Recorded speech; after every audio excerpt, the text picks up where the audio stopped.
Welcome to Chalk Talk with Chuck with Jalen and Chuck. Jalen, we're back after week one. How you feeling? I had a lot riding on the game tonight, but Debo showed up, so I'm a happy man. Yeah, it's always nice going into Monday in fantasy with like a comfy 11-point deficit and just praying that your It's guy who's terrifying, projected, dude. yeah, he's projected like 13 points, and you just know in throughout the entire day in your heart that they're going to lose, and then they end up actually performing. It's the best feeling in the world. Yeah. And I gotta say, we might not get to say this for the rest of the year, so we might as well say it now. It's nice at the top, baby. It's nice at the top. We get the Steelers first place in their division, the Vikings first place in their division. We are going to enjoy this while it lasts. I was thinking about making a printout and just hanging it above my TV because this is kind of my Super Bowl. It's really downhill from here.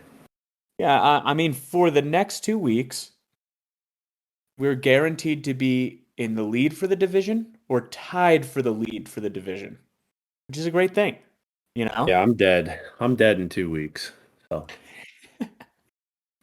Yeah, at least I get to play the Broncos this week, which is fucking awesome. The Steelers, but don't worry, around Christmas time I'll be, you know, crying somewhere with my presents in the closet because there's no fucking chance the Steelers make it out of that gauntlet. But a good week one. And Jalen, you called me earlier today and you said that you wanted a new segment, and I like the idea of the segment. So do you want to introduce the idea of what we're about to run down on? yeah, so I just thought it'd be fun to like add every week. I mean, I picked 5 things for this, but I think we should just run through, and this can be players, news, uh, owners, team, pretty much anything football, but just really what pissed you off this week, and what are you really angry about right now? 1 week into the season, by the way.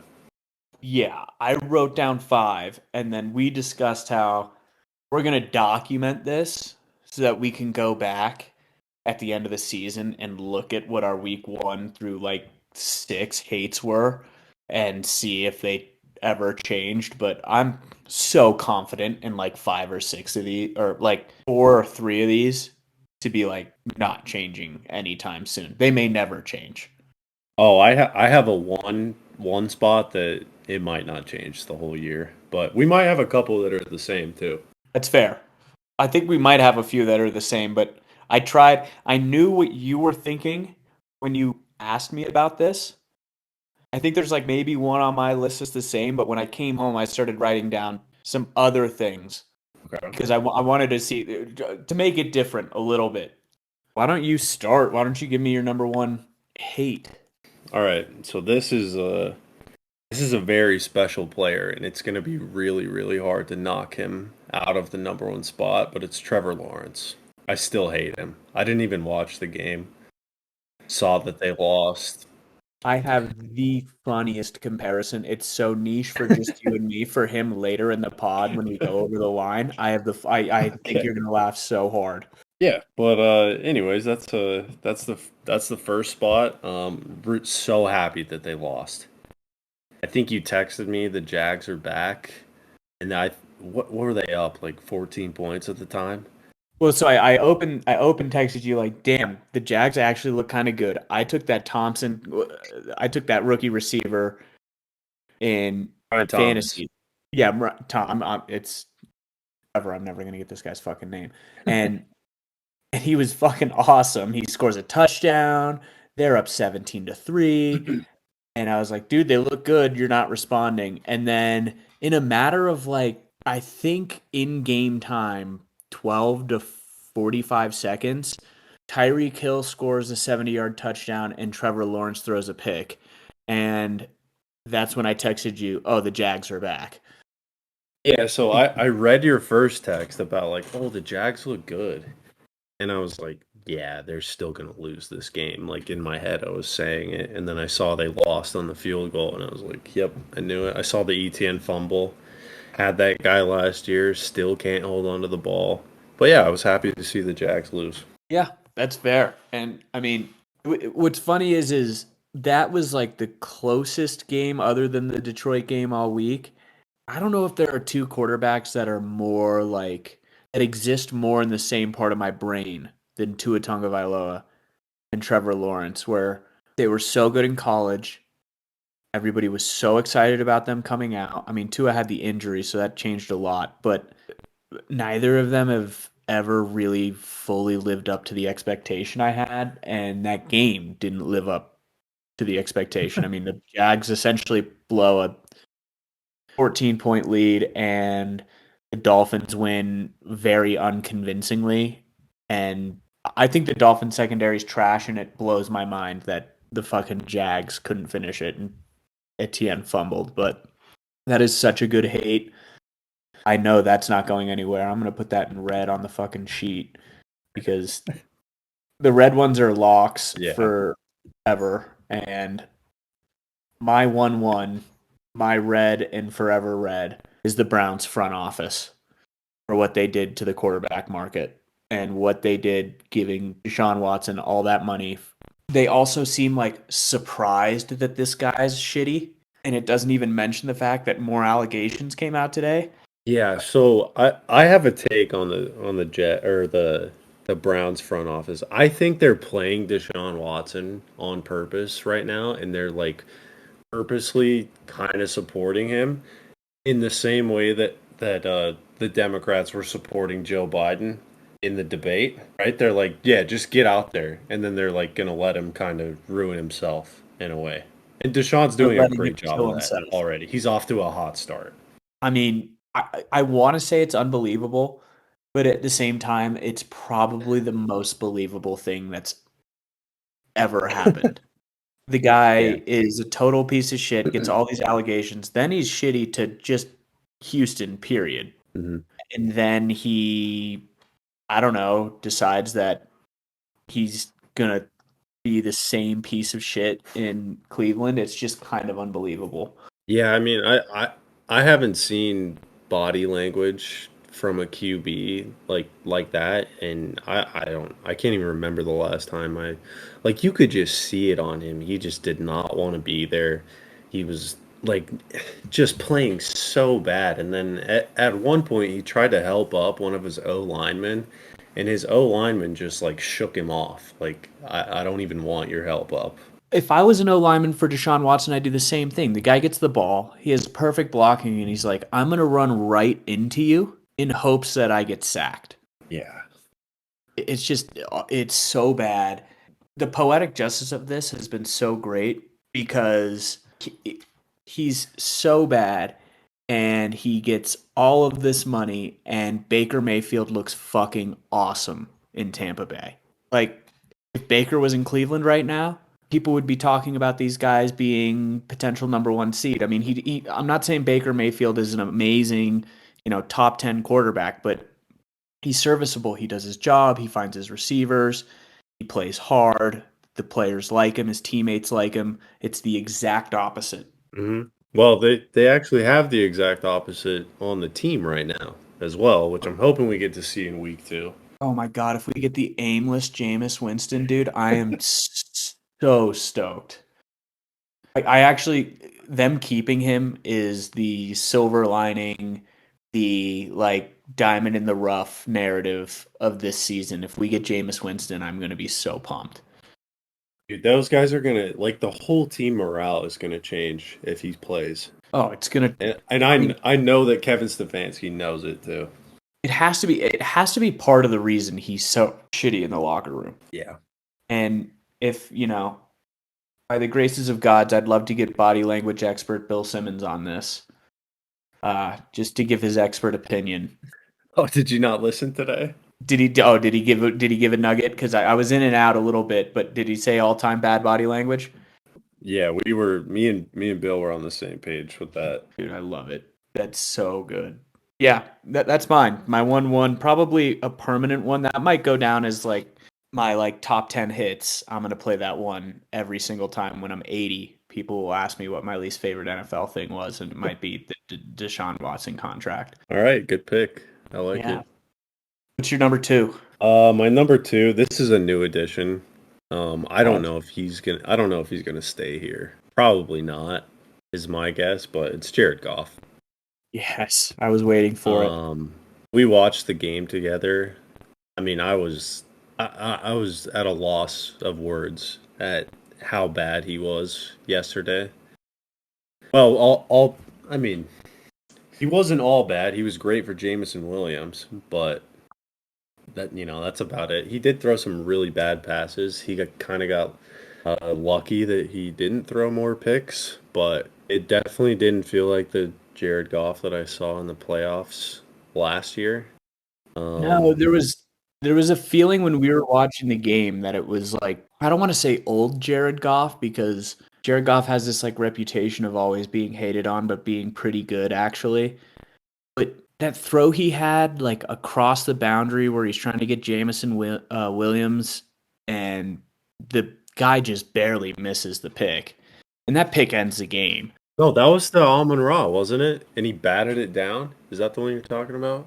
No, no, no, not the one Amon Ra bats down. It's the one I think it's in the fourth quarter on the drive where they went down and scored the field goal, but you and I are watching it and he play fakes and then he throws all the way across the weak side of the field, like tries to Oh, loop one over double coverage. yeah, yeah. He's so lucky it didn't get picked.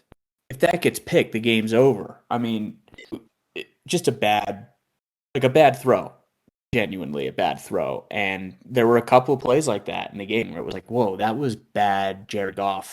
And I mean, I think it showed in overtime. He didn't really throw the ball in overtime. They just I don't think he ran the threw ball. once. Yeah, I mean, he might have had one throw that I can remember to Gibbs, but it was only because we celebrated it because you have him in fantasy. Oh, Um, check down to Gibbs. yeah. Oh, I can't wait till we play in fantasy and I'm cheering against those things in front of you. By the way, that's going to be fucking awesome. It's whatever. That's a great take for week one because he was frustrating all week. My number two is the Jordan Love injury slash just week one injuries in general. Jordan Love was awesome on Thursday night or on Friday night. Was that the Friday? Yeah, it was the Friday game. Yeah, Friday. And the play was like a broken play, and that guy held his leg, and it just sucks because we're so much fun all game. That game was so much fun, and the Packers looked like they were going to be fun. And now I got to watch Malik Willis for a couple of weeks, and I went to Utah State, so I love Jordan Love, and that just sucks. And I hate week one injuries in general because you have all this hype coming into the season. You are so excited about every single one of these guys, and then your guy goes down. And yeah, I was butthurt, genuinely hurt. Yeah, I mean, unfortunately, there's always a week one, and there's probably going to be there's probably going to be another one this week that sucks. Right.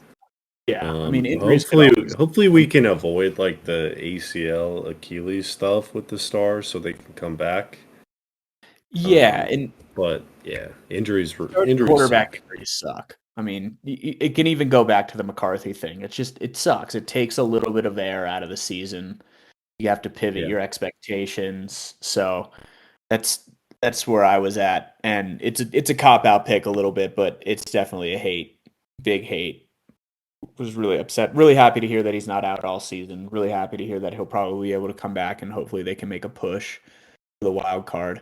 What's your number three? So I kind of flip flopped between 3 and 4, but yeah, we'll go with this. No, number three is just myself. Oh, I almost did this too. I'm just really like I feel better now because Debo saved me tonight. He actually got knocked off the hate list, so congrats to Debo Samuel. But yeah, it's just me for drafting players that I don't like. Like I don't even, and I don't hate Amon Ra, but he's not really my favorite. I was just like, oh, this guy has good stats, and then he gives me what 2.8 the first week, and I don't know, it feels kind of deserved. Um, but Yeah, yeah, I it's mean, just me. yeah, my week three, my third pick is good. It's partially myself, but it falls along the same line. I mean, I'll just say my pick now because it kind of falls in the same vein. I put the week one Bengals, but it's in the same vein. Like you take these things that you know that you shouldn't be doing, Like I put the Bengals in my survivor pool, and now I'm fucking out, and now I don't get to do that for the rest of the year. And I mean, Zach Taylor wake up. I tried to tell you to Oh, take the Seahawks, man. no, I know, and we had the full call about it, and you were. I'm just dumb. I mean, and it's myself, but it's also like, what the fuck, Cincinnati? What the fuck? It's. I mean, how many times are you gonna turn the ball over? How many times are you gonna fucking? I mean, watching that game, I shouldn't have even had it on one of my quad screens, but I have it on because it's a survivor pick. I have it on because my mom's from Cincinnati, and I sort of cheer for the Bengals when I can, being a Steeler fan. And god damn it! And yeah, I mean, partially me, but mostly just fuck. And there is no worse feeling than drafting a guy in fantasy you don't really want to be watching, or you don't, No. regularly. You're like, I mean, I like the guy, but I'm not like stoked on him like you did with Amon Ra. It fucking sucks. Yeah, it does. But I'm stuck with him, man. Hey man, at least you have James Conner. Big fan now. I really liked how he ran the ball. He's a pretty angry runner. It's kind of fun to watch.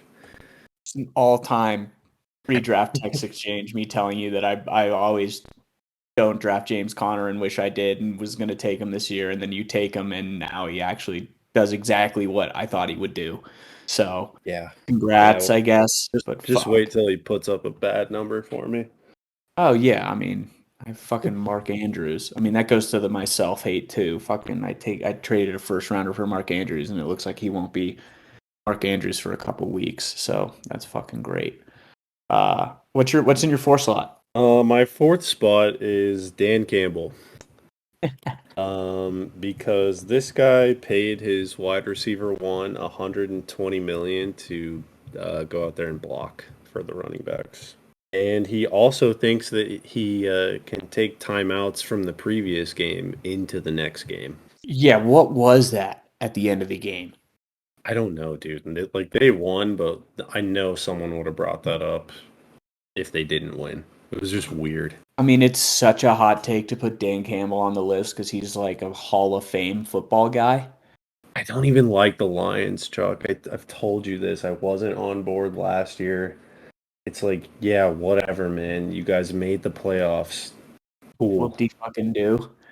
Like I don't know, and this is coming from a Vikings fan. It's not like I'm like, I have this awesome football team that I cheer for, but I'm not like freaking out if we have a home playoff game.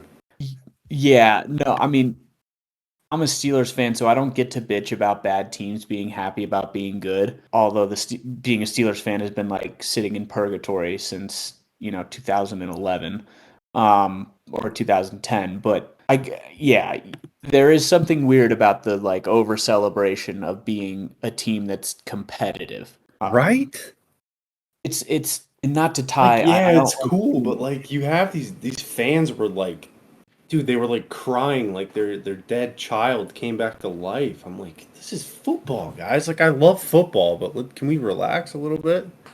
It's kind of I like for guess you me. just have nothing to do. Like if you when you're sitting in the cold weather all winter like that, you just like kind of lose your mind a little bit.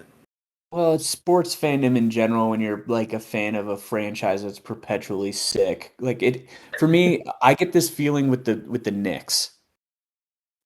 Yeah. It's like, oh wow, we're gonna Cold do this. weather, by the way. Cold Yeah, winter. cold weather, but it's New York. But it's like, come on, man. Like you won one playoff series. You didn't, get over yourselves.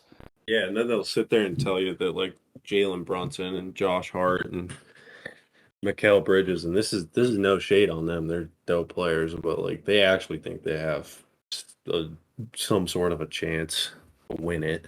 I'm like, Right. you don't, man. I mean, at least in Detroit, you probably do have a chance. You came really fucking close last year, but still. Yeah.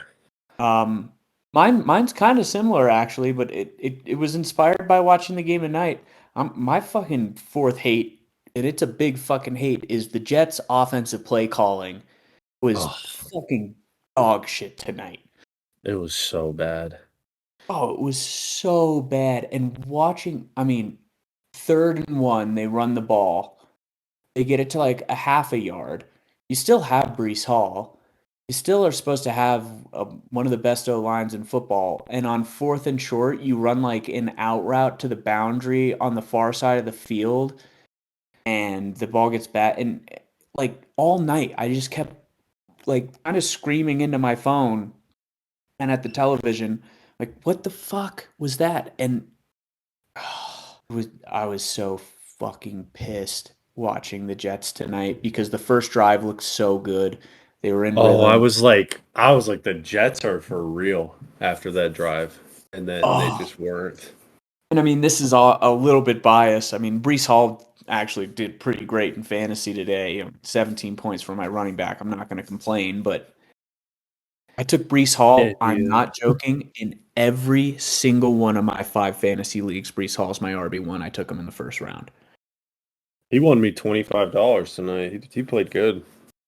He played good, and for some reason, they just can't. What they can't figure it out. You have Brees Hall, you have and Garrett Wilson looked really good, and I get it. This is the first game with Rodgers, and you have to remind yourself that week one is week one, and a lot of these teams don't play in the preseason, so they're still figuring their shit out. But if the Jets play calling doesn't improve, this could be enshrined in red ink because holy God, that was brutal. Yeah, when they showed Robert Salah, Salah. um, I was just thinking, like, I kind of hope he loses the first 5 games and they bring in Belichick. Oh my God. That would be crazy. Cause Bill's out there, dude. Someone's gonna get fired soon. I don't know if it's Dayball or someone's getting fired in a couple weeks. And Belichick, I mean, if you had to like, if you go out and find he hates the Jets for not hiring him or whatever that was. And so I don't know if he's like keen on taking the job back, but man, it would be so funny if he came back into the Patriots division and dominated them for the next 5 to 6 years and just stunted all the growth they're trying to make. Yeah, I mean, the other thing is Bill kind of likes Aaron Rodgers. Yeah. Like I mean, they're kind of tight. if you were a guy who wanted a head coaching job out there, the Jets job has to be like near the very top, right? It's so good. So much talent on defense, almost as much talent on offense. I mean, man, their defense. Okay, here's another thing too about the Jets game tonight. I know that they lost by a bunch of points. Moody still had to kick 5 field goals. Like the Niners didn't finish drives tonight. Debo did, but you're right. Yeah, I mean Debo. They scored touchdowns and they won pretty convincingly. And the Niners looked really good. And I'm not throwing any shade, but I didn't like. I wasn't blown away by their ability to finish drive. That game could have been 50 points. I mean, I they just finished 2 more of those drives. My problem with watching tonight is I was kind of like, how different does this game feel with Zach Wilson in instead of Aaron Rodgers? And honestly, I didn't think it would feel much different. No, because the offensive play calling was so bad. I mean, it was so, and the offense looked so out of sync after the first drive. It was weird. Yeah. All right, final pick. Final pick is Roger Goodell for having the shittiest overtime rules possible. I thought this one was coming. This is going to go in red. Well, it'll probably fall off the list until there's another overtime game, and I'm like, oh wait, the other team doesn't get the ball. It's one of the I don't weirdest know, dude. rules. It just feels so weird to be like, okay, if you get the ball and go down and score a touchdown, the game's over. And like I watched this legendary drive by Stafford and Cup. They must have connected 7 or 8 times, and they marched down the field and they have this sick comeback, and then they kind of stopped the Lions in a way. Like they held them to a field goal. They get into overtime. Stafford doesn't even get a step on the field. Yeah, that was terrible. That's just weird. But So weird. And these Well, games okay, matter. so That's what makes me mad is like I see people talk about, oh well, it's changed in the playoffs, and it's like, dude, the NFL is only 17 games. Like these games matter a lot. and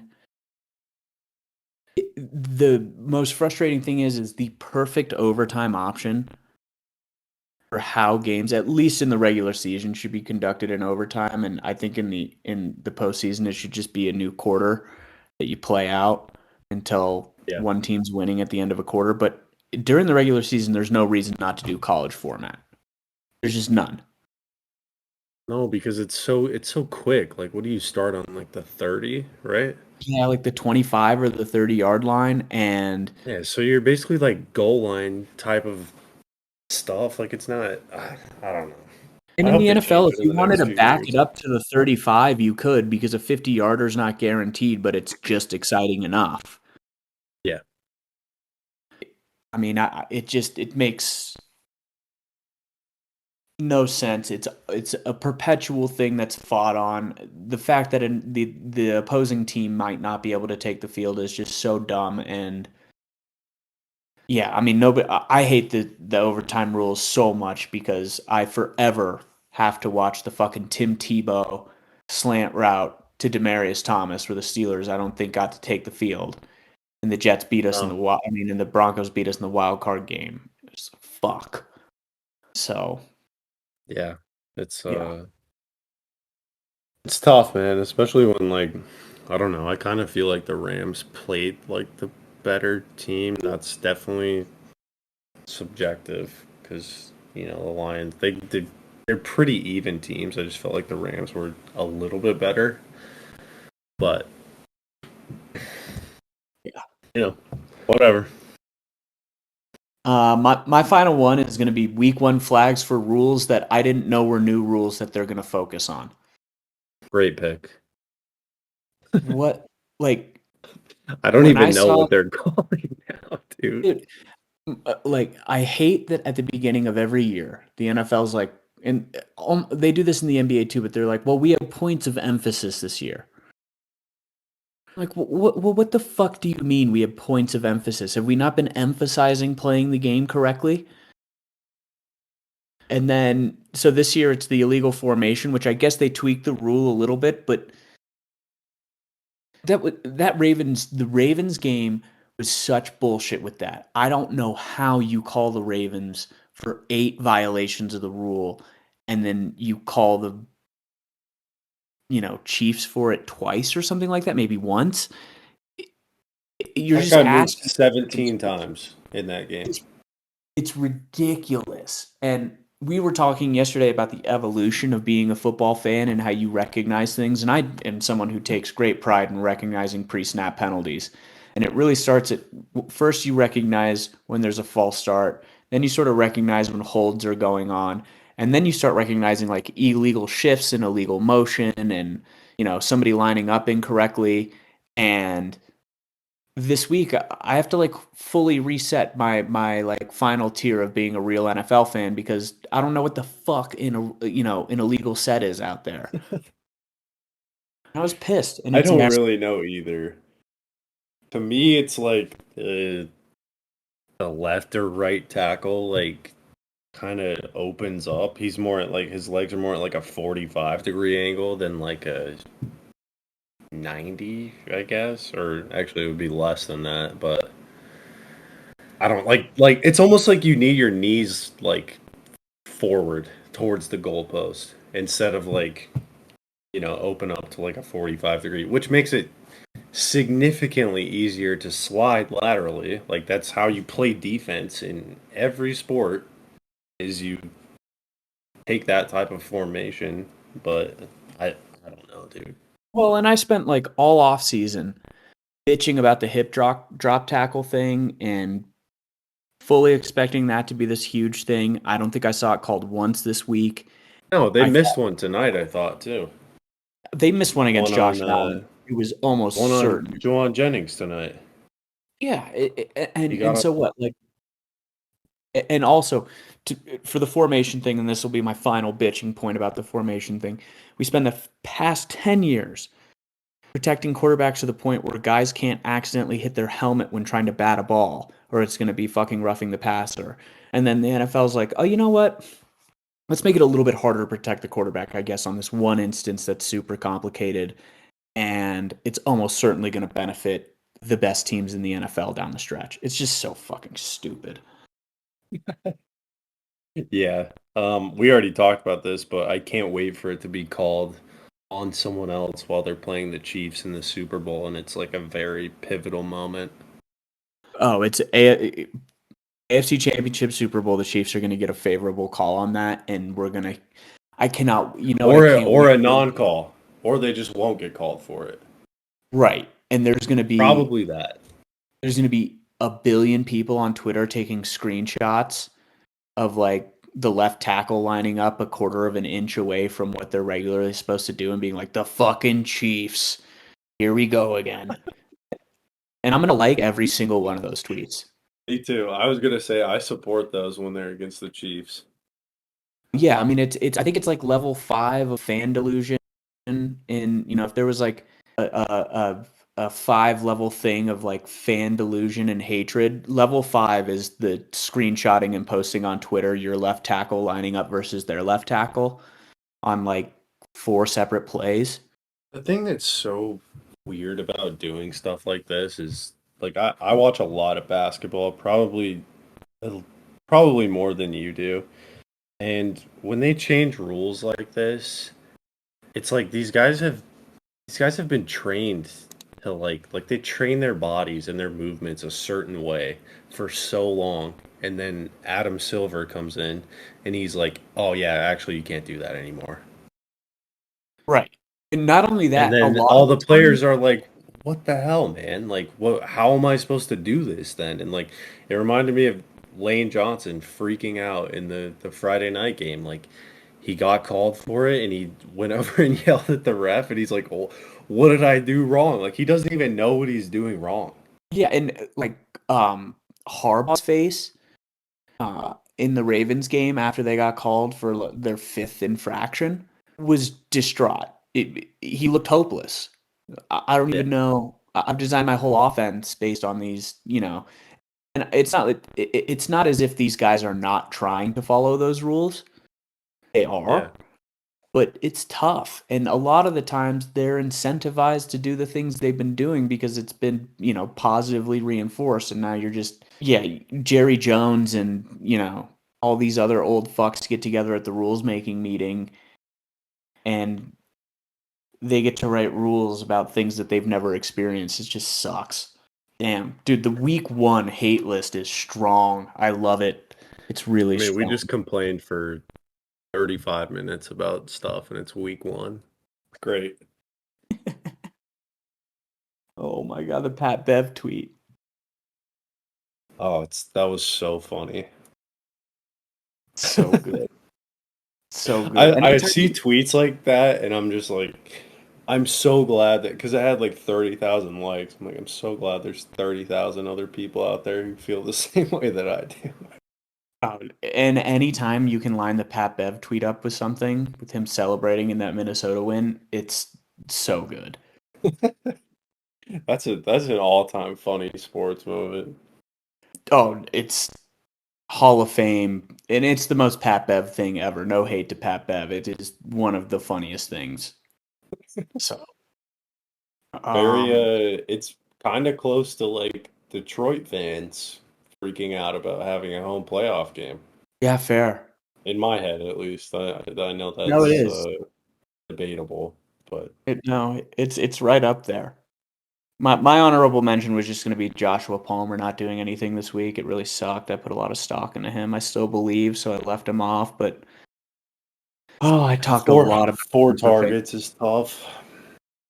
I just talked so much about how much I liked him this year in fantasy, and people are coming back to me and texting me like, "Sick pick, bro." Um, yeah, that's great. When you're nothing quite, or this could be an honorable mention, but friends who ask me for fantasy advice and when it doesn't pan out, come back and bitch to me. Like, come on, dude, get your own opinion then. This isn't free. Yeah, like yeah. So, well, I feel like that exercise also got us through a lot of recapping the games. It kind of did, yeah. So we decided that in week 2 and from now on, we've got a point system for how we're going to pick the games. We're going to go through all the this week's games and make our picks Do you want to explain the point system, Jay? You came up with it. It's gold. Appreciate that. So the way we're gonna be doing picks now, because we both kind of like we picked the games and then we were kind of like, maybe we could add some more to this, like besides just doing a, I think this team's gonna win, basically just a money line versus each other. We decided to throw in a few more, so we made it mandatory to pick the money line, and then it's mandatory to pick either the over under point total or the spread. So you're gonna make two picks every week. You can make three picks, so you can do money line, over under, and spread. But if you do all three, then you have to hit over under and spread to get both of the extra points. And then if you miss all three picks and you go for three, you get a -1. We were just kind of trying to think of a way that we could make it even. If you want to take more risk, you will also be penalized for more risk instead of just like, oh yeah, Chuck's like, oh, I'm taking money line this, over under this, spread this for this game, right? And he's got three chances to hit, and then I'm like, I don't feel great about the spread, so I'm just gonna do money line under. It's kind of, it puts me at a little bit of a disadvantage, vice versa. So, Yeah. yeah, I mean, we can tweak this, but it seems like it should work out for the most part. Yeah, I think it'll be fun, and it's kind of nice because if you're gonna take a team to upset on the money line, then you're obviously taking them on the spread too. So you might as well go for the over under to go for all the points, and then if you don't get it, then you just get the 1 point for the money line, even though the spread hits. I think that's really fair. Yeah, yeah, that's a So great point. and I think we agreed that you got to take one with all three. So Yeah, you're always gotta do risking one. losing points. And I threw in a nice little fun nugget on some of these where I gave nicknames to some of the teams when I announced their spread. And one of them is just going to be, it's going to make me laugh. I don't know if it's going to make you laugh, but it's going to make me laugh. So let's just jump right into Thursday because Thursday's game the line is funny to me. It's one that I'm gonna go all three right off of the rip here. Bills at Miami Thursday night. Miami's favored by 2.5 points. The over/under is 50.3. I'm taking Buffalo to win, which means I'm taking them on the spread, which means I'm also gonna take the over. Oh, that's good. See, I'm just winging this. So I got you down for all three. All Okay. three. So we're gonna do. And this just comes from watching the Bills this week. I thought they looked pretty fun. I think that's a good Cardinals team, and it was so cool to see Josh Allen throw to like five different people and spread the ball out like a fucking badass. And I know he's dealing with a potential wrist injury, but he'll be fine. Yeah, it's his left wrist. He'll be fine. So, where you going on this? I'm definitely taking the Bills, and which means I'm gonna take the spread as well. Are you gonna do it? Do it, dude. 48.5 is, what is that? 30 to, no, dude, I feel like that's low. It's low, dude. It feels low for the numbers that the Bills put up and the amount of offense they allowed against. Well, and the Dolphins. Yeah, I mean the Finns allowed 17 points, but it felt like it should have been way more. Yeah, let's just do all three. We're doing all three. Let's just do all three. Two guys going all three right off the rip. I promise you, I'm not going to be that confident moving forward. No, that's just a weird line. What the heck? I think that we're going to look back at this line and either go, "Holy shit, Vegas knew something we didn't," or "Wow, the Dolphins are super overrated right now." I don't even know if it's that because like they can definitely put up points, Yeah, but it's just and both defenses are not very good right now. no, no. The Bills' defense did not look very good, so it'd be exciting. I think it's going to be a really fun Thursday night game because Thursday night always like begs for weird shit to happen too. So Yeah, I love Thursday games, man. I love being like, oh, okay, cool, it's Friday. It feels like the weekend, dude. Like Thursday night, you're watching football, and you're like, let me just get through Friday. That's the best part about the football season is Monday doesn't feel like Monday because I get to pardon my take and Bill Simmons with cousin Sal, and then I get a game that night, and then Tuesday sort of feels like Monday, and then Wednesday is the worst day of the week, and then Thursday is sort of Friday, and I'm back. Yeah.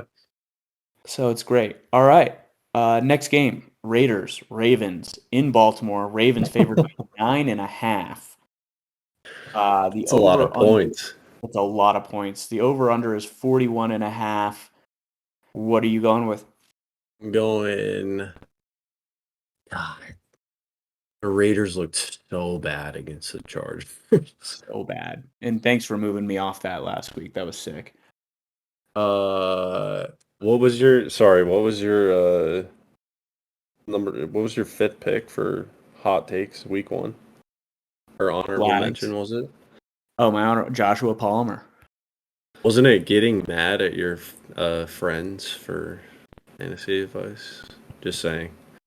Um, I'm just gonna play this one. I don't know. The Raiders suck, but they kind of scare me a little bit. Um, I'm just gonna go Ravens money line and spread. I have no idea if Baltimore's gonna give up a lot of points in this one. I don't feel good about picking the over under in this.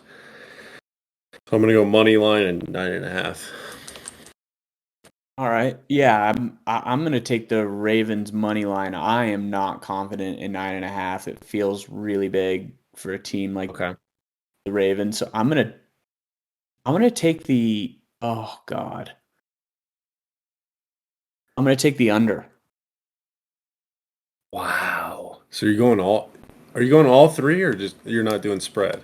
I'm not doing the spread. 9.5 Okay. feels like a lot of points. If I don't feel like they can cover 9.5, I don't see why I think they would be scoring so much to cover that nut.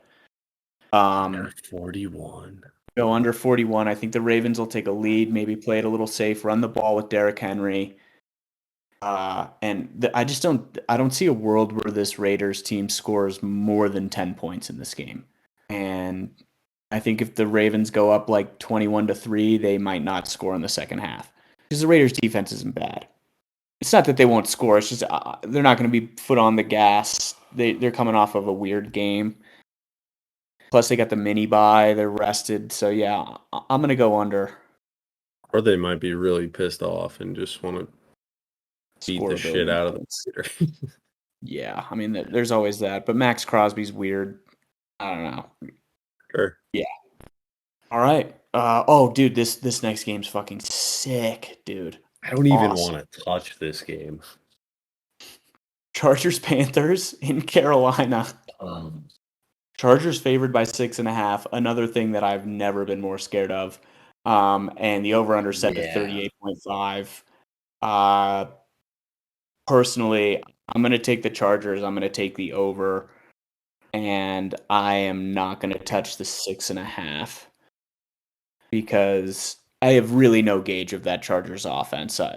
The Raiders game was so bad. I admittedly didn't watch a ton of it, and I have no healthy gauge. 6.5 is a large number.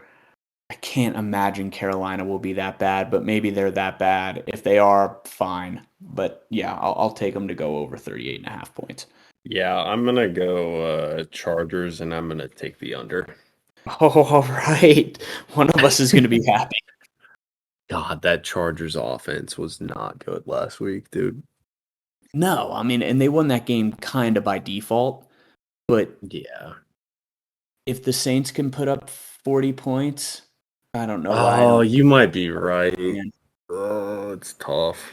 it's 38 and a tough. half. How do we get to 38? I'm thinking like blowout. That Dude, would you get mean there like with just 28 to pounding. 28 to 7 we're still not hitting. It's got to be 28 to 10 we're still not hitting. It's got to be 28 to 13 17, to 13. Yeah. hit. Can the Panthers put up 13 on the Chargers? I'm going to stick with the under. All right. All right. Oh, this is an ultimate comeback to reality game. Saints, Yeah. Cowboys in Dallas, 6.5 points, over under set at 45.5. Saints looking like they could win a Super Bowl against a college team, and the Cowboys dog walking the Cleveland Browns, but their offense, I can't tell if they just stopped trying after they realized that Deshaun Watson wasn't trying, or if there's a little bit of cause for concern with their offense having a hitch in their giddy up to start. But where are you going? Picking the Cowboys. Yeah. And I'm also going to 45. How did the Saints score 47 last week? Yeah, without using Chris Olave, by the way. So tough. 6.5. Can the Cowboys win by a touchdown? I'm gonna take the yeah, I'm gonna pick the Cowboys to cover. Yeah, and I'm doing the same thing. Cowboys 6.5. Cowboys win. It just, I think the Cowboys are actually going to be pretty good, and they're going to be good on offense, and their defense is obviously so much better than whatever's going on in Carolina. And I also, if the Cowboys showed me anything this last week, it's their willingness to jump to a lead and slow down. Yeah. Um, and I don't think there's anything wrong with that if you're going to be playing teams that you're pretty comfortable being ahead of. And 45 feels a little bit big to me. I thought about going all three here, but they seem to be comfortable not absolutely throwing a billion points on the board. So I think they might be for the home opener, but I'm still not sure about it. yeah, I mean, yeah, inside they're both dome teams, but the Saints. Another part of it is like I just don't want to cheer for the Saints, and I really don't want to be watching this game. I will watch it because I have CeeDee Lamb and Dak Prescott in fantasy and on a single team, and the stack is a lot of fun to watch. And I do expect them to get a little bit better there. I also took Brandon Cooks, which seems like it might pay off, but um, Until yeah, it doesn't. until it doesn't. And so it just the offense doesn't seem like it's gonna like knock my socks off. And hopefully it does because I like points. So that'd be awesome. But I still think the Cowboys are gonna win that by like 14 points and kind of walk away with it. Yeah. Um, Next game, your favorite team, the Bucks are playing the Lions. You've got Goff -7 against the Tampa Bay Buccaneers at home. Over under set at 51 and 51 flat right now, or 50 and a half actually, 50 and a half. I Yeah, like the this Lions. one's me or you. I,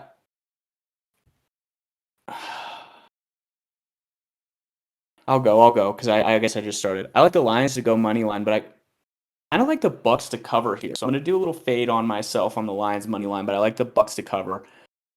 And I'm not Yeah. gonna touch the over under because I don't know what to make of whatever the Lions offense was this last week. Okay, I'm gonna take the Lions, and I'm also gonna take the over at 50.5. I think these are two really good offenses, and I think the Lions are gonna score a lot more points this week. Yeah. Okay. This is really just the please Amon Ra get more than 5 targets. Um, but yeah, I feel good about the Lions in this one. All right. That's fair. I mean, I didn't know which way to go completely here, but it was weird. I kind of want to take the Bucks +7, but I don't know, dude. The Bucks just lost like 4 people on defense last game. Yeah, yeah. I didn't, I'll be honest, I didn't watch much of the Bucks game. I didn't know they lost that many guys on defense, but Oh yeah, carted off the field. The corner did. oh god. Yeah, I don't know, but he, again, I don't know how I feel about like whatever Dan Campbell was doing. Yeah, So, well, I'll let you know if this doesn't happen for me, then we might have permanent hot seat Dan Campbell or permanent hate list Dan Campbell. yeah, that's fair. So you're expecting some Amon-Ra love. I like it. I like it. I'm expecting a lot of offense from the Lions in this game. Huh. Yeah, I'll believe it when I see it. How's that sound? Sure. Um, okay, this next game, I don't know if my sheet is reading right, but this just seems so wrong to me. Same. Um, I've got Colts at Packers -4. Over under set at 47. Uh, No, no, you I have Colts -3.5. okay, that's what I had earlier. So this must be an error on my load Maybe here. just So refresh. yeah, I keep doing it and it's just still showing up the same. So That's so do you want to? weird. I'm gonna fire your link in the thing and maybe I'll click on it and it'll be a little bit better. Yeah, I also have a screenshot that you can go off of too. Let's see.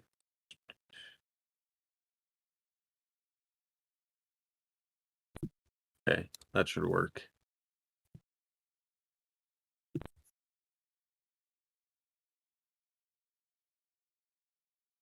Okay, yeah, this looks much more correct to me. Okay. Yeah, all right. That gives me a lot of comfort. I almost just I'm gonna take this. I like the Colts and I like the Colts to cover. Um the overs under set at 40.5. I don't I'm really tempted to take the under. Or is it set at 45 or 40.5? I mean, I'm tempted to take the under, but I'm going to stay away from it for now. Take the Colts. I'm going to take the Colts to cover. It's really unfortunate, but I don't know what's going on in Green Bay. Yeah, this line feels a little bit low because Yeah, it Jordan does. Love is out, but I'm kind of with you. I don't really want to touch the over under because Malik Willis could, I don't know, maybe he puts up 21 points, maybe he puts up three. Right. Right. I mean, he didn't So even throw the ball in the Hail Mary at the end of the game, so that wasn't confidence inducing. I don't think he knew where the laces were. He doesn't know how to hold a football, dude. So, yeah, unfortunate game. Probably a game I'm not really going to pay a lot of attention to. I'm not a big like Colts believer in general. I know they got a lot of hype coming into the year. I don't see it. So yeah, I'll take I them to like cover him. and move on. Anthony Richardson's fun, dude. You need to watch him more. I mean, that throw was unbelievable. Yeah. Yeah, That was he's pretty awesome until he's like he's probably gonna get hurt again. I hope yeah. not, Well, and but it's just he's a the fun not quarterback. really throwing the ball outside of two immaculate throws a game. Yeah, I mean he had 9 completions Yeah, that's just not. for like I, 220 or something. and he's by far the most physically gifted person that I've seen in a while from like a just freakish athletic standpoint. But when I'm watching it, it's like, great, all the traits are there, but it's not refined enough yet for me to have full confidence. But there's just, I don't see a world where the Packers are winning that game. No. Um, which sucks because if this was Jordan Love, I think the spread's way different, and I'm probably taking the Probably over. 3.5 the other way. Yeah, I mean, what a bummer. Uh, Oh wow, another this is where it comes in, dude. The Browns playing the Jaguars. My comparison for Trevor Lawrence, niche comparison, uh probably not going to reach a lot of people, but Trevor Lawrence is just useless captain mid, dude. He is the Eustace kid of the NFL. So much hype going into the big leagues and just being so devastatingly mid. I fucking hate this game. -3.5 Jags. 41.5 over under, and I don't even know if are the Browns even going to play Deshaun Watson with the new allegations. I don't know. And go ahead and fire back on the captain mid. Disgusting. No comment.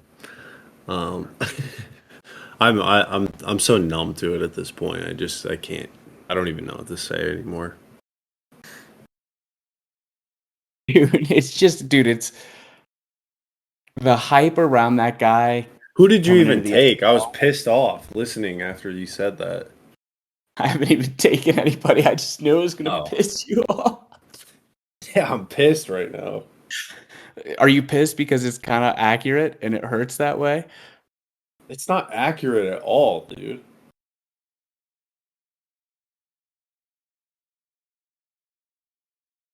Oh, I Trevor fucking love it. Lawrence is like, I don't know, Can you dude. can you His on the name's fly? not big enough. Can you on the fly? Oh, dude, coming out of No, college, his name was dude, everything. but nobody cares about Trevor Lawrence now. Nobody cares about Or the Captain Mid, brother. He's Jaguars. in the bottom of the ocean. I don't know, man. He was weren't they nah. Damn, I haven't read One Piece in a while, man. You can't be throwing One Piece at me right now. Just saying, dude. I I, almost I, I just want said to he make was a Yonko. no, dude. That would be Is incorrect. he not? Doesn't he have a 3 million bounty? No, dude. But Buggy got the Yes, he Yonko. does. Yeah, yeah. But Buggy got the Yonko, and Luffy did, but not him. Oh, He, Charlie, you're gonna mark this one down, buddy, because we're going to Elbaf and he's alive. I promise you. oh, dude. That's just so sad that he's alive and Luffy's coming off of fighting the Gorosei. I mean, fighting, all he did was run away. There it is, dude. We lost. I think we Dude, lost. Kid does the same thing as Luffy all the time, and everyone, oh, the kid's so stupid. I can't believe he lost. And it's like, dude, Luffy does this. They're the same character. One wins and one loses, though. Yeah, dude. That's what matters. I guess, man. Now you're talking like Boston. Oh, dude. I can't hear that. No, dude. If all you care about is winning and losing, then I don't know, man. Your boy got iced up last arc. We want to talk about wins and losses. Oh, Arp's dude. frozen right now. Dude. It. Oh God, the Carp. I should be cheering for Aaron Rodgers. I'm such a Carp fan. Oh, that's fucking uh, awesome. we Great. just lost all 12 listeners with One Piece, Yeah, but dude, it's they're okay. gone. Yeah, but we picked up 3 really strange people. Yeah. Yeah, my pick for this dude. I don't even want to pick this game. I hate it so I much, but don't either. I would never pick anything on this game. and I wouldn't bet it, but I guess I'll take the mids money line and the mids to cover. Oh my god, I hate the Jaguars, dude. Jags to win and Jags to cover. Yeah, that was yeah. Um, I'm gonna take the Browns and I'm gonna take the under. Yes, dude. I think my captain mid thing just really did it for you there. No, I mean the Browns defense is I don't know, dude. If So if this you're is gonna take the really Browns, are you going all 3 here? Because you might as well, right? no, I'm not doing 3. So you're just gonna Actually, take Browns. I kind of want to go Jags under 3.5. I just don't know how the Browns are gonna score, man. Yeah, they look really brutal. I'm gonna go Jags under. Actually, I love the under in this game, but I don't love the Browns. I don't want to bet on Deshaun Watson. If Jameis is quarterback, we can revisit this, and I will pick the Browns. If we get news that Jameis is starting, I will change my pick. Okay, fair, and that's on the record, so I'll allow the change. Okay, so we don't have a line for the next game. I have a line for the next game. Okay. So Niners at your Vikings. Do you want to give a quick shout out to Sammy D? Do you want to throw some love the direction of your Okay, guy? I just refreshed. I can see the line now. Okay. Shout out, dude, Sam Darnold. I don't know if it's the 7 year bump. Probably not. I'm just gonna, you know, attribute this to the Giants defense and those ugly uniforms that they were wearing. But Sammy D came out, he started 12 for 12. And I was like, dude, am I watching Peyton Manning right now? Like, he was ripping the ball. Ripping the ball. It looked fun. I mean, it looked fun. It was fun, dude, because I was so shocked too. Yeah, and it's obviously like we're gonna find out how bad the Giants are this week, and it's gonna come really, really quickly. But um, man, like it seemed pretty fun to be a Vikings fan on Sunday, and it's so much fun to be surprised. As fun as it is to beat the Giants, yeah. Um, I'll take it though. Oh, for sure. But yeah, All right. that being said, I am gonna take the 49ers money line, the 49ers to cover, and I'm going to take the over as well. I'm gonna go all three. Nice. I am doing the exact same thing. Yeah, it's too easy. That over under seems really low to me, especially with Sam Darnold's just complete willingness to sling the rock. Well, the Vikings And offense is like it's not that bad. They have Aaron Jones, they have Jefferson. They're like, they have guys that can score. right, there's talent kind of on the field. And anytime you have Justin Jefferson, I don't think you're scoring 0 points. And I do have some confidence that the Niners may finish some drives they didn't finish today. Uh, Yeah. and there's just a world that you can see this game being, you know, 42 to 28 or 42 to 21, something weird like that. I mean, where like one of the teams essentially almost covers the nut by themselves. And We only need 30 to 17 to cover this. right. And that feels super doable. Yeah. So, and the Niners defense looked like really good today. I'm not throwing any shade their way. I just think they go out to a big lead. The defense isn't going to be going crazy, and Sam Yeah. Darnold is going to take at least a few big shots. Yep. So, yeah. All right, we're both going all three, which makes that a lot of fun, and that'll be on the TV for sure. Yeah, it'll be so fun to just cheer for my team to get the shit beaten out of them. Yeah, and you know what's awesome, dude? We're like almost all the way through the games, and we're still at the 1 o'clock games because the NFL doesn't know how to schedule. So that's pretty sick. Yeah. Um, awesome, good job, NFL. Like really, really good job. Super, super stoked on how you do this, and I'm sure you have some fucking really nerdy, dumb, market-based explanation as to why you can't load the games. But why don't you go fuck yourself and spread the games out a little bit? You're the NFL. Um, great. Oh, here comes another rocket ship of a game. Seahawks at the Patriots. Seahawks favored by 3. Over under set at a whopping 38 points, 38 and a half points. Um, Seahawks looked odd all day on Sunday, up and down. Couldn't get a beat on how the offense looked. Couldn't really figure out if their defense was bad or good. I know they had 2 picks, but at the same time, I was sort of impressed by, you know, the play out of the rookie. I don't know. I'm thinking I'm going to take the Seahawks spread on the money line, and I think on the spread, but the over under scares me. Yeah, I like Seahawks 3.5 as well. I'm not gonna get crazy with this game. Yeah, the Cox are just interesting. Yeah, I don't know. They looked kind of bad last week, but Yeah, but at the same time, like kind of, it was just kind of a Geno game, and it was a kind of like a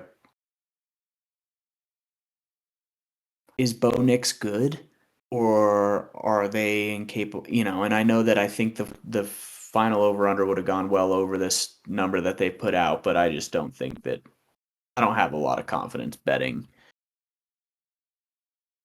on the over no, under. I don't either. I do.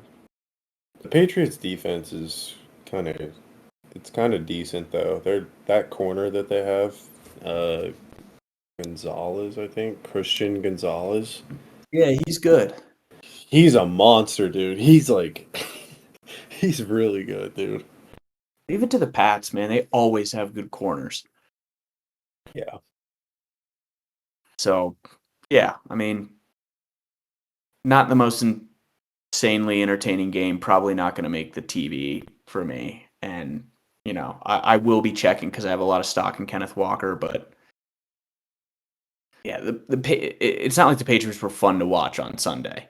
It was just really bad by the Bengals. I feel like the Bengals beat themselves more than the Patriots beat them. So, Ramondre. Ramondre, baby.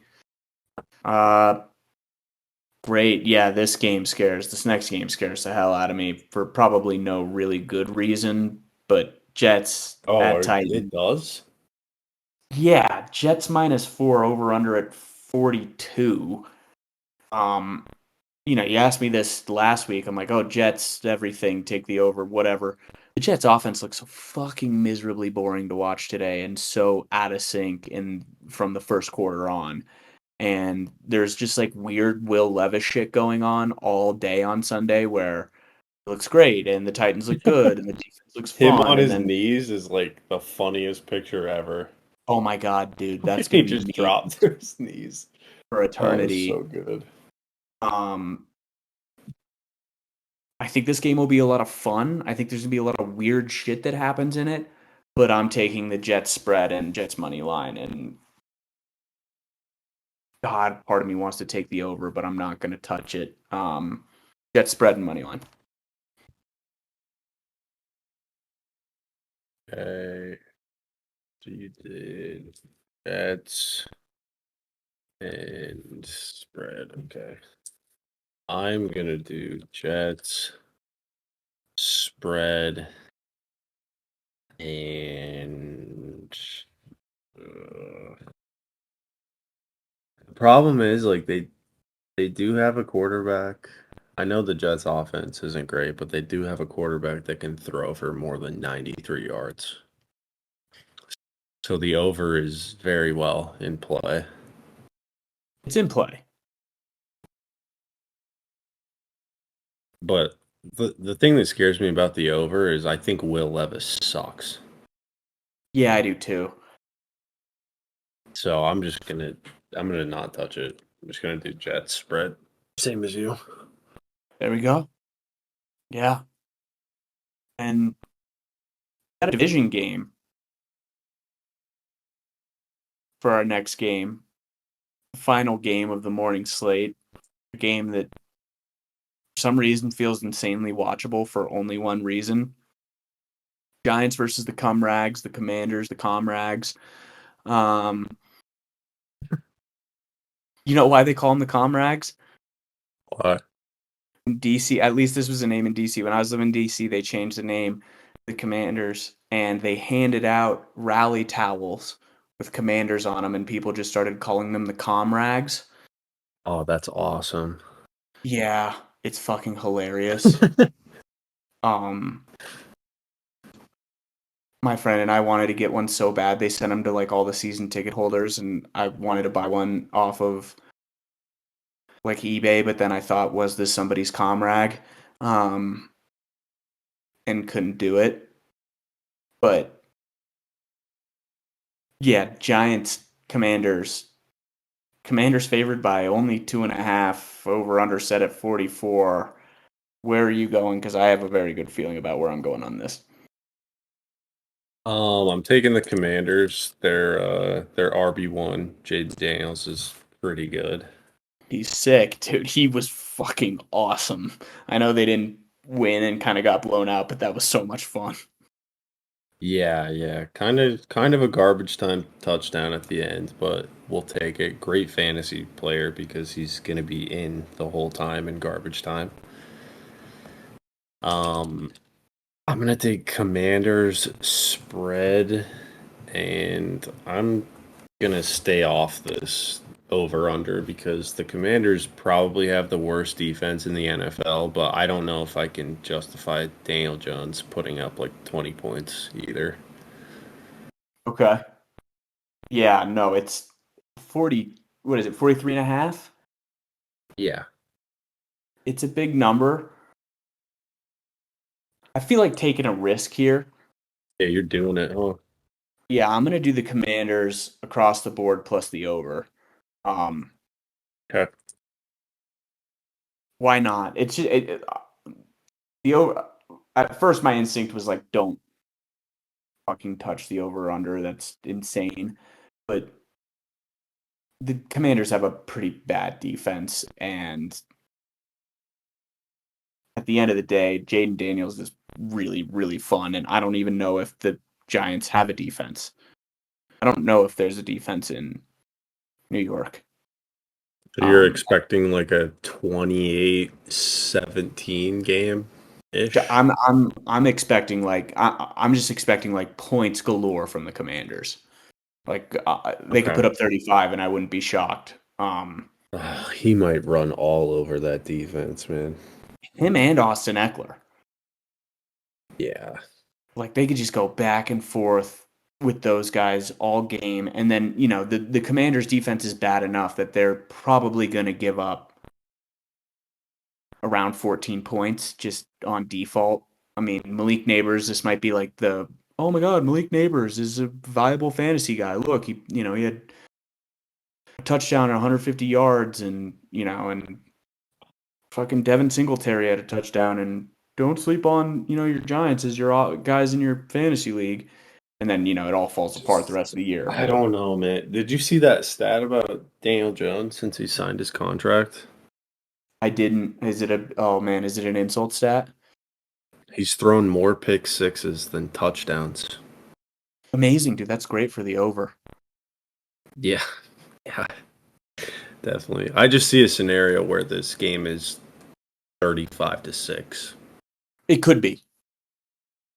It could be. 35-9, you There's also cover, I there's guess, but there's also a world where like Jaden Daniel just regresses insanely because there's like 1 week of tape worth on him, and the game goes like 21-10, and it's the most unwatchable game of the week. And oh, it's Jaden gonna be Daniels, bad. yeah, I mean, it's if not for the Chargers game, this is the worst game of the year or of the week. Yeah, it's pretty bad. So, yay. Uh, God, I hope I don't have to watch a lot of this game. Afternoon slate. A great, actually, like a couple of fun games in here, I think. But the first one on the list, I think, is probably the best game. Rams Cardinals. Cardinals favored by one. Over under set One at and a half, I 49 got. and a half. Do you have one And or 1.5? I've got 1.5. Okay. Cardinals favored by 1.5. And the over under at 49.5. And I'm going Rams. I like the Lambs. And I kind of like the over. So I might go back to back all threes here. Um, I thought the Rams were awesome. I thought the Stafford to Cup connection was great. I know Nakua just got put on the IR, but Doesn't matter. doesn't matter. The Detroit defense is actually pretty good, I think. and the Rams still managed to shred it up. And you've got, I think Kyron Williams is going to have a much, much better game. I also think the Cardinals are capable of putting a lot of points on the board, but I think the Rams are the better team.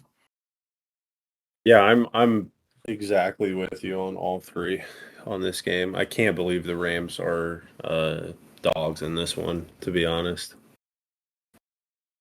Yeah, I I know it's a can't. home game, but this feels like the line should be one. Yeah, I mean, I feel like the line should be in the other direction. Yeah, one in the other direction, if Yeah. anything. Like I get that you get points for being home and stuff, but I don't know, man. The Rams looked good, and this might burn me. I have a little bit of a problem with Stafford. Like I love watching Matt Stafford, and I Yeah, love you him love as a Matt player. Stafford. I don't know why, dude. I just think he's fucking awesome. He's Because so he's good. so And then like the pardon my take thing helped. I mean, bump that up even more. He's just cool. yeah. And he's like, it sucks that him and McVay collided at such a late point in their career. Yeah. Or of his career. I mean, McVay's still so young, but you just feel like, God, if these two had gotten together earlier, we could be talking about Stafford in such a different light. We could be talking about the Rams' legacy in such a different light. And and the Rams defense, especially the run defense, didn't like particularly stick out as awesome to me, but I love Stafford too, and I used to be a Stafford hater kind of when he was in Detroit because I was like, what has he ever done? But I was young and stupid. Throw Um, bombs. yeah, throw fucking bombs. But Throw now he's lots and lots of touchdowns. now he's in like a really controlled offense where he's still capable of letting it go, and he had that no look pass. And oh, dude, my favorite fucking thing that happens when somebody like Stafford throws a no look pass, is you go on Twitter and people are like, yeah, if this were Patrick Mahomes, the media would be cumming themselves. And it's like, yeah, well, I'm cumming myself anyway, okay? All right? Oh, what did Chris Collinsworth say about Oh, Stafford dude. last game? What was it? Well, I think it was about him and Cup. He's like, he's just he's just a great guy. After there was Yeah, like a first down conversion. something like that, dude. It was all-time Collinsworth. Dude, Collinsworth was in his bag this weekend in ways that I could not explain, and it was so awesome. But it was so great. I think it was like a third down conversion to Cup, and he's like, and he's just a good guy. It's like I didn't know that played into personality. Uh, Oh, he's the fucking best, man. Oh, he's gonna be awesome this Sunday night too. It's gonna be like a fucking jizz fest in the fucking Collinsworth box. We'll it's get gonna to be that. great. We'll get to that. I mean, I should say more nice things about the Cardinals. I was really, really impressed with Kyler Murray. I thought they played a great game against the Bills. That's a tough game on the road in Buffalo, and they played really tough. And Yeah, they're going to I be mean, I love the Cardinals this year. I just think I think the Rams are just a little bit better, and I like Stafford if the game goes if it's a tight game in the fourth. yeah, yeah. No, it's fair. I I don't know how you can't like Stafford. Really, he's so good in those moments. So that'll be a game that'll be watched, and it'll be watched really heavily. I think it's going to be really fun. I think there's going to be a bunch of points. Um, Yep. so that'll be awesome. Next game, we talked about this over the text thread. Bengals Chiefs in Arrowhead.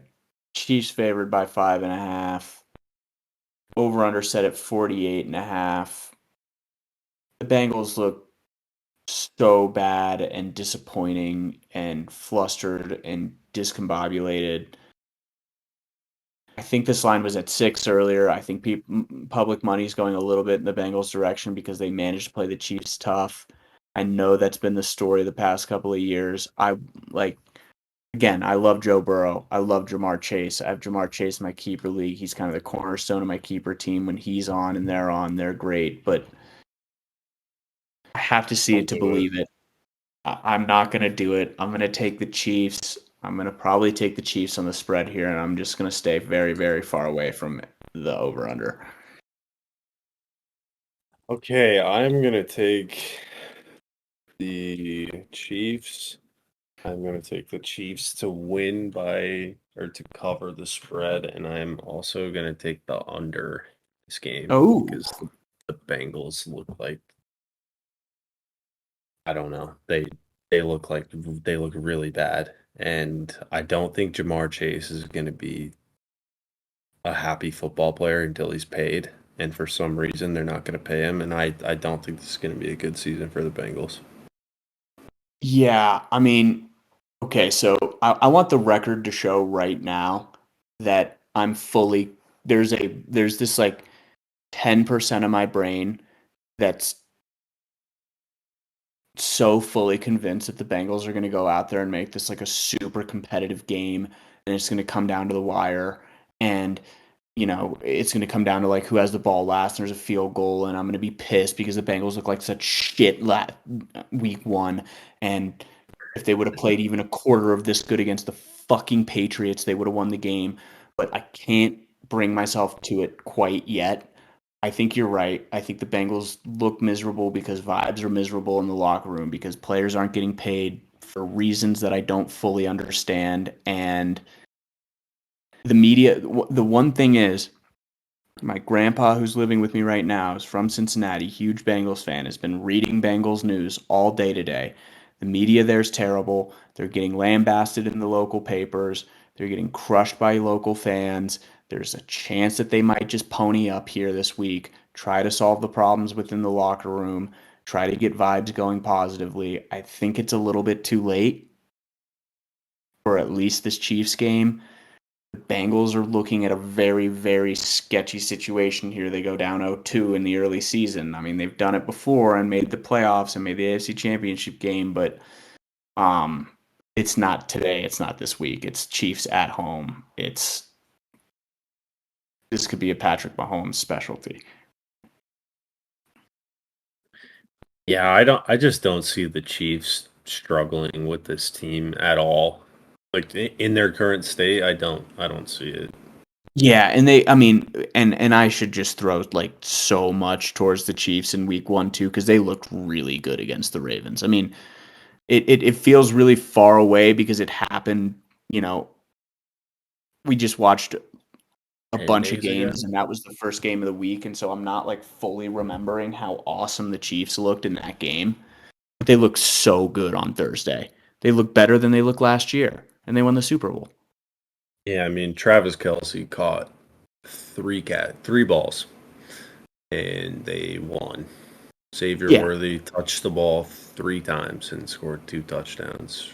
Rasheed Rice had over 100 yards on. I mean, and this is against the Ravens defense. I know they lost some, like, did they lose EQ. Patrick Queen? Yeah, It's just, I don't know, but it's still a really good defense, and they just picked them apart. yeah, yeah. It's a really good deep. Yeah, it's it just feels like the Chiefs are just they exist in this other level, and it's so funny because there's also like this part of the Chiefs where you get this feeling that they don't really care about the regular season because they don't have to, but they care about beating the Bengals. They don't. The Bengals are the only team. Joe Burrow is the only Chris quarterback. Jones does for sure. Yeah, and Joe Burrow is the only quarterback to beat Patrick Mahomes in the playoffs, not named Tom Brady. Yeah. Um, there was like that narrative 2 years ago where it was like, is Cincinnati the kryptonite? Is Joe Burrow, and is this like a Manning versus Brady situation where we just have these? And again, I think Joe Burrow's fucking awesome. I love cheering for Joe Burrow. I love like the Bengals offense. It's just right now it doesn't feel like that's the vibe. And it doesn't mean that it can't be revived. I don't think that this is a dead in the water rivalry. I think that the Bengals have of positive if they manage to bring these guys back going forward. But right now, it's not great. All right. Yeah. There's a lot on a game that I don't think will be very close. No, I think we're both just kind of sad that, uh, you know, the Bengals suck because they're fun to watch when they're really good, and it sucks to watch an awesome quarterback like Joe Burrow and top, 5 wide receiver like Chase just kind of not be on the same page and have Chase really pissed off that he's not paid. Um, No, I agree. it Yeah, it kind of just sucks sucks. because I mean, we both look at them as like, hey, maybe they could beat the Chiefs, but they feel so far from that now. I agree. Yeah. No, it sucks. Um, all right, this next game is near and dear to my heart, and I just want to say right now, if the fucking Steelers start Russell Wilson in this game because they're playing the Broncos in Denver, I'm gonna be so fucking pissed off. I loved watching Fields. I mean, the Steelers' offense obviously couldn't score a touchdown, and that was so frustrating. But their defense was fucking awesome. The Steelers feel like they're so close to actually being a team that you can take seriously if they could just figure out anything on offense. Um, a toe to so last week that the Steelers would beat the Falcons. A toe to so, a fucking toe to so. Um, Sure. Shout out Ricky fucking Trailer Park Boys. Um, Shout out Steelers Chris -3 Boswell. in Denver. Go Chris Boswell. Over under set at 36.5, the lowest number of the week. Bo Nix, rookie quarterback against the Steelers defense. I like the Steelers on the spread. I like the Steelers to win the game. And part of me really just wants to take the under here, but I don't want to be cheering for an under in a game that my team's playing for. Because I'd love to see my team score. Oh, So you know, really? I risked it. I risked it all last week. I did. I fucking risked it all. I'm gonna risk it all here. I'm going Steelers over cover. Let's do it. Um. Oh, you're taking the over? I am. Oh, dude, I don't know. I think they might. I think they might look make. Ugh. Sorry, I think they might make Bo Nix look like really, really bad. Oh, there's a good chance, but part of that hoping is that maybe we score a defensive touchdown. So, so you're telling me after you watch the Falcons put up 10 points on you, and you guys scored 18, you think the Broncos are going to put up more than 10? No, dude, I think what I'm saying is I think the Steelers are gonna put up. Oh, we think the Steelers are going to score touchdowns. That's what I think, dude. I think the Steelers are gonna score touchdowns this week, and I think there might be a defensive touchdown hidden in there. Uh, all right, I wanted to take the under, but I'm just gonna play it safe and do Steelers and spread. The Right. over in the Pittsburgh game. That's and we might not hear those words the rest of the year. It's no. You won't hear those words from anyone else but me. It's so Relating. funny to see, dude.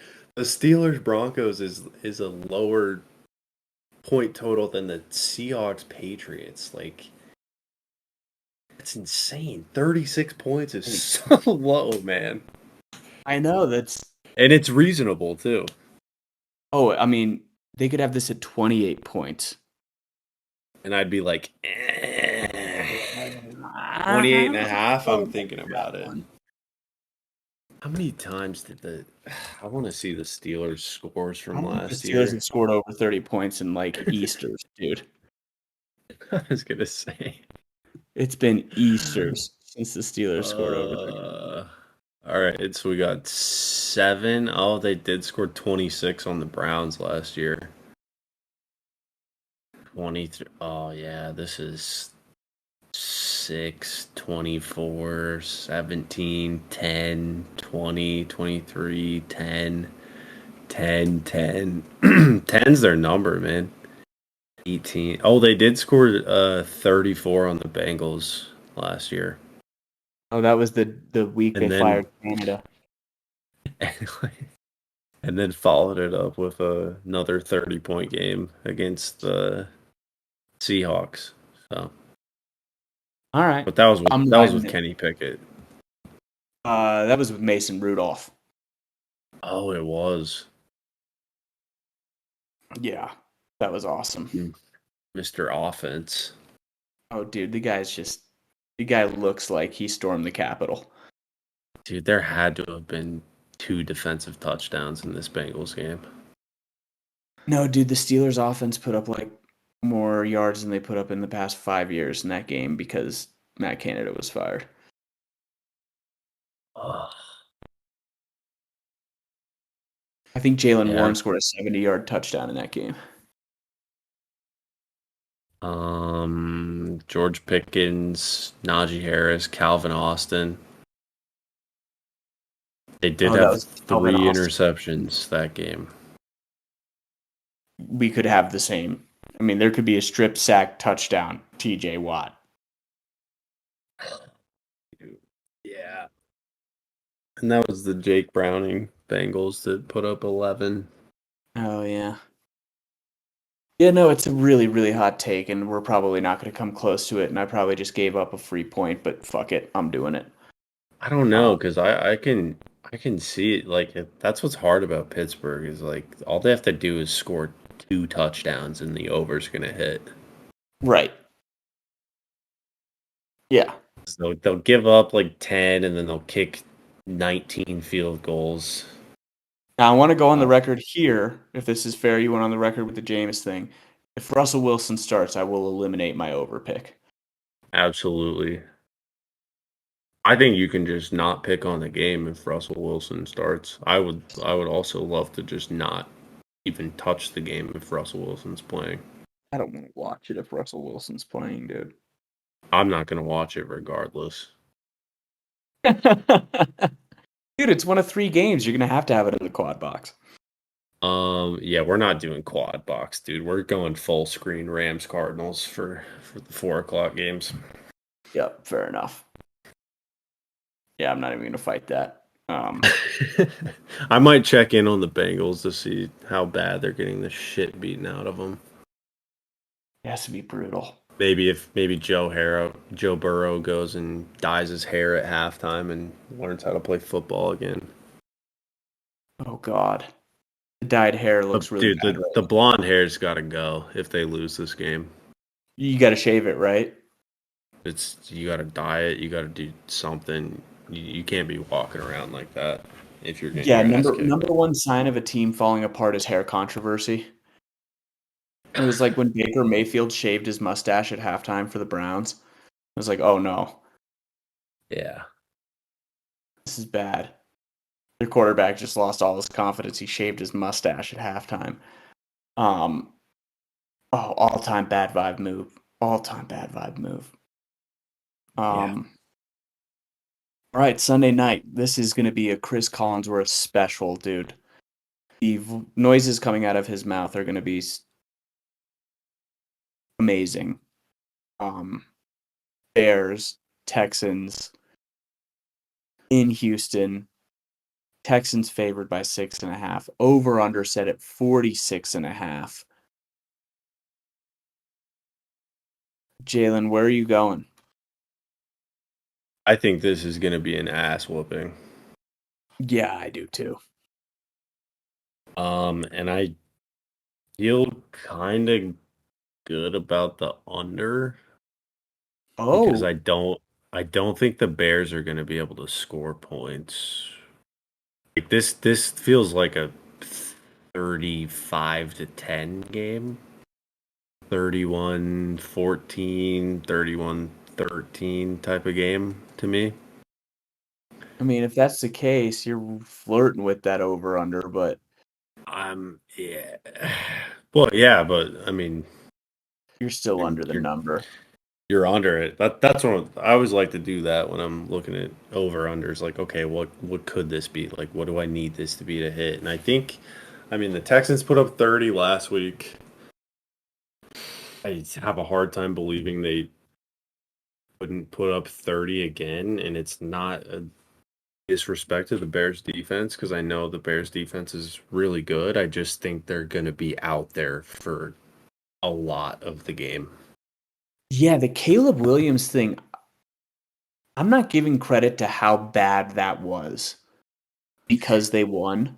That was atrocious. Dude, He threw it for was 92 so bad. yards.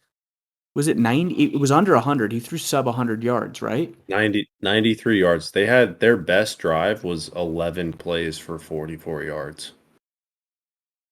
Their punter kicked for more yards than Caleb Williams 270. threw. Yeah, that's insane. I mean, he looked like, like if they don't win that game, vibes are like so bad about Caleb Williams, and it's not. I'm not saying Caleb Williams isn't going to be good. The NFL's a hard place to play, but Yeah. holy fuck, Dude, and that was against the Titans too, man. Like right? the Texans defense is really good. Dude, the Titans are a retirement home, Yeah. and I mean, and another thing that's that is worth mentioning too. The Titans ran the ball really well against them. Like Tony Pollard looked pretty good. Um, Yeah, Joe Mixon might just go for 125 again. Yeah, and they were also throwing the ball fairly well against them, and there's just no way CJ Stroud isn't going to shred these guys. I like That's the what I'm. Texans to win, and I like the Oh. spread. Are you going to take the under? No, I'm not going to take the under because what if CJ Stroud puts up? What if they score 45 points on him? Right. I mean, I Like think that's that's what I'm scared serious. of with Like the under.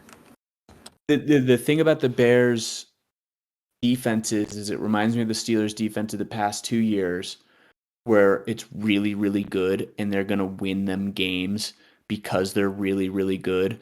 But if the offense doesn't produce and they're out there, I mean, it's a big difference being out there for, plus for the majority of the game when you're playing CJ Stroud than it is being out there against Will Levis. Yeah, and there's like something to be said about having like a really good quarterback like Stroud. Like if the offense just wasn't clicking, like the defense is still going out there, like full energy, being like, oh, I guess like they must have figured it out, right? But like when you have a shitty quarterback and you're having to go out on the field all the time, I think a lot of guys start being like, what the fuck? Like, Yeah. can No, you and just keep me off the field for like more than 5 minutes? You know? and this is like classic growing pains. The game moves. Hey, heads up, by the way, to Caleb Williams. The game moves a lot faster than the preseason. The amount of times he tried to scramble, I was like, dude, you can't be doing it. He also had like a receiver wide open on the sidelines, and he kind of tried to get like a little cheeky with the throw and make it look a little too easy, and just overthrew him by like 8.5 yards. Yeah. And I was like, "Oh, dude, you got to learn that like you're not at USC playing Colorado anymore, man. Like Mm-mm. it, the margin for error is really thin here, and I think he'll pick up. And I think by the end of the year, he'll actually be pretty good, and you can't give up on him based on that. But and Oh I'm not no, a not at Caleb all. Williams fan. Like I need the world to know that I really, really don't like Caleb Williams because I go to the University of Utah for law school, and I've been a Utah fan my whole life. And he wrote "fuck Utah" on his fingernails, the fruity bastard. Um, and we beat him handedly a couple of times and in close games a couple other times. But um, yeah, I don't see it this week. I think the Texans are going to curb stomp them. Yeah, I mean, the Texans, they're all pretty young. Even the defense is young, like Will Anderson and Yeah. everyone else they have on defense is that like I think they're just I think the Texans are trying to win like 14 games this year. Oh yeah, they're trying to lock up the home field because they don't want to play in Arrowhead. Yeah, then this is like a let's go out there, take care of business. Probably part of them was to embarrass Caleb Williams a little bit. Oh, for So sure. yeah, You don't I think don't CJ know, man. He Stroud's might. sick of hearing about Caleb Williams? I'm sure he is, but actually, he might not even think about that type of stuff anymore. He kind of went through like the worst of it with Bryce Young getting drafted in front of him and being Yeah, told like, that's "Oh, you true. didn't pass this test, so that's why you're not the number one pick." Oh, the Panthers are forever in hell for that because Stroud might make the AFC Championship game this year. Um, Yeah. damn. Yeah, good to see we're on the same page there because Yeah. fuck. All right, final game Monday night, week from today. The Atlanta Falcons and the new Atlanta Falcons offense with Kirk Cousins, your boy, going into Philadelphia. Philadelphia favored by 6.5. Over under set at 47. Um, man, I don't really know what to do with this. I'm going to be completely honest with you. I don't know what to make of the Falcons game because I think the Steelers have maybe the best defense in football. Um, the Niners going to have something to say about that, but Yeah, so I I don't know. What do think you if think? uh I think if Justin Fields can throw for 150 and Najee Harris can run for 70, I'm pretty sure that Jalen Hurts and Saquon Barkley can do the same thing. Yeah, plus a little bit more, huh? Plus a little bit more. I kind of like the Eagles' defense too this year. Like they looked pretty good against Jordan Love. I know they gave up 30 points, but Jordan Love's just, I mean, the Packers' offense is just really good. There's only so much you can do against Right, teams like that. right. Um, yeah, I'm gonna take the Eagles, and I'm gonna stay away from the spread because it's a little bit scary to have like Bijan, and they have a lot of talent on offense still, and I've seen Kirk just be awesome. So Yeah. I think I'm gonna take I think I'm gonna go Eagles and over in this one. Okay. Yeah, so what's weird is when I first looked at this, the spread like kind of freaked me out. I was like, "Whoa, I think that's an overreaction to the Falcons suffering." And then, so like my first thing was like, "Oh, I'll take Eagles money line, Falcons cover." But I then kind of rewinded my brain all the way back to Friday, thought about this. I like the Eagles to win and I like them to cover. I don't know what to make of the over under. 47 is a big number. Um, 28 to 20.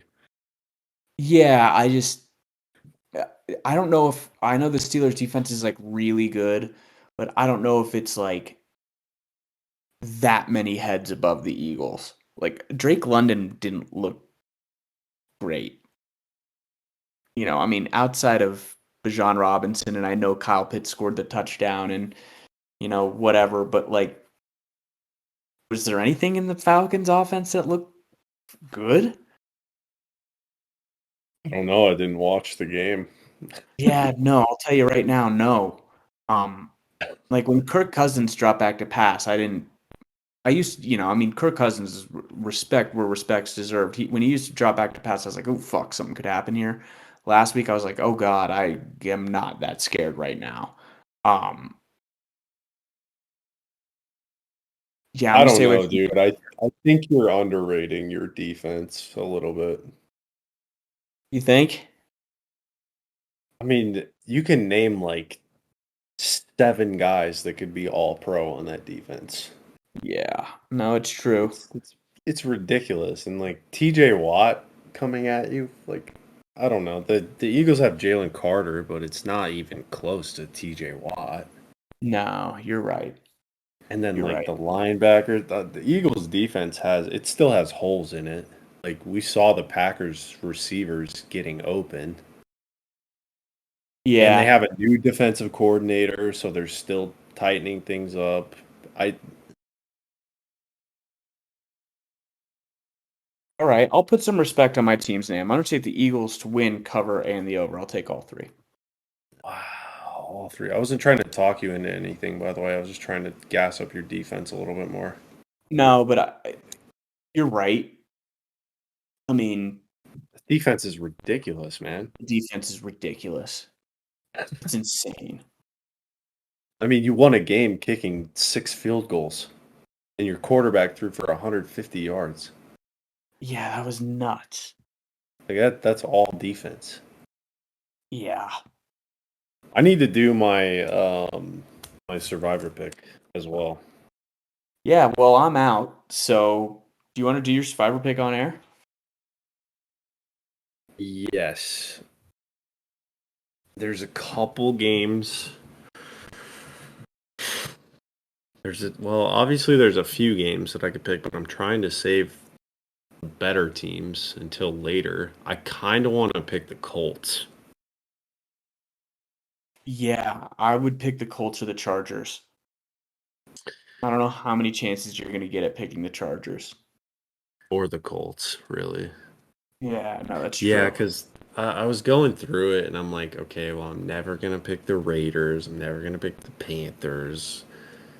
Never going to pick Yeah, I the. mean, both those games are on the road. One thing is the Commanders do play at home. Yeah, I don't know, dude. It's hard to get Commanders out of my head of like being so shitty still. Yeah, yeah. And I just feel like the Packers aren't going to be able to really score, but I don't know. Oh, and you know, if Anthony Richardson gets hurt, there is Joe Flacco to Yeah. back him up. Well, So, and another thing is like the energy in the Packers is going to be bad this week. it's an away game though. Yeah, it's in Lambeau. Commanders might be the pick because I don't know if I'm ever gonna pick them. No, and I think 2.5 is like an awful spread. I think the Commanders can win that game by like 10 points. Oh, it's hard. I don't think I have to pick until Thursday. I Yeah, also I'd let kind of news like the out. Eagles, but I'm trying to save the good teams, like I I would said. save the Eagles because you get the Eagles to play the Giants twice this year. That's true. I get the Commanders to play twice also, right? Yeah, you get another crack at them. You're not going to get another crack at a team beating the Colts probably, and Maybe the you're not Chargers going to is the get. play then.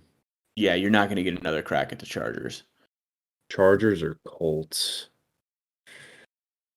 Uh, I won't make I you don't commit know. to that. I don't know if I can commit, but we'll say for now. Um, I don't know why I'm so scared to pick against the Panthers. It's because I know they're gonna win 1 or 2 games. Like they Yeah, beat the Texans last year, yeah, that was so weird. and it was 13-10. I'm like, how does this happen? That was a weird game. I'll go with the Colts for now, Okay, but it's I could change it. fair, fair. All right. Well, I guess that's a wrap. Thank you for anyone who listened. I'm sure we lost you at the Captain Mid argument, but that's okay. And if you stayed through that, I guess we're on to Elbath. Um, You are. I am sorry. Jalen is still stuck in Wano. I'm stuck in the NFL now. Yeah, as you should be, as we all should be. I am so excited for this up and coming week. I cannot wait to see what happens with the Steelers. I cannot wait to see. What is the game that you're most looking forward to watching? I guess we can close with that. Rams Cardinals for sure. Yeah, I think Rams Cardinals are honestly Bills Dolphins on Thursday. Um, Yeah, that's a good one. I'm and interested in Falcons Eagles too. yeah, and I think a game that could be sneaky good depending on what happens is Bucks Lions. So those are games that are going to be Yeah. floating on my radar all week. Yeah, I'll definitely have the. I think my quad view for Sunday morning is going to be Bucks, Lions, Colts, Packers. Got to throw the Vikings on, and then I don't know, dude. Probably the Commanders because Jaden Daniels is on my fantasy team. Yeah, I think my quad box will be probably Bucks Lions, Commanders.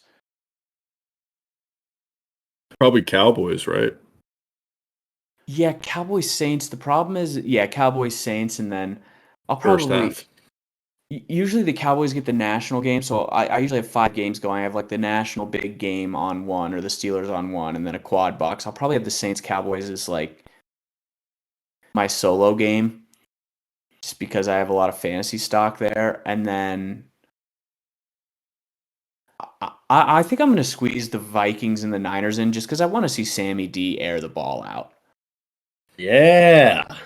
You know, I mean, there's something God, kind of Sammy exciting about a D. team that's kind of playing for nothing when they were supposed to be having the rookie quarterback and it just didn't work out to start. And there's really Oh, no dude, pressure on you Darnold. also, I know you didn't watch the Vikings last year. You're missing out on Justin Jefferson. He Oh, still makes the most ridiculous catches. right, right. And anytime I get to watch Justin Jefferson, and it's so rare. Like the Vikings were so clearly going to start McCarthy and they were going to do like the rookie thing. And it never happens where the team signs like the bridge quarterback in his 7th year where it's like, oh, I don't know. And you fake that for the first 3 weeks until you play McCarthy. And then like McCarthy just can't play all year. So now you have Sam Darnold out there just saying, fuck it every single week. Yeah. That never happens. I mean, like the closest thing was the Jameis 30 for 30 year, and I feel like we're like on the verge here of just getting like some awesome, crazy Sam Darnold plays mixed in with like watching the most well-oiled machine with the Niners. So, I mean, yeah, that'll be on the quad box for sure. Yeah. Well, Sure. So, all right. Well, dude, thank you. Thank you, anybody listening, and have a good week and enjoy football. peace. Peace.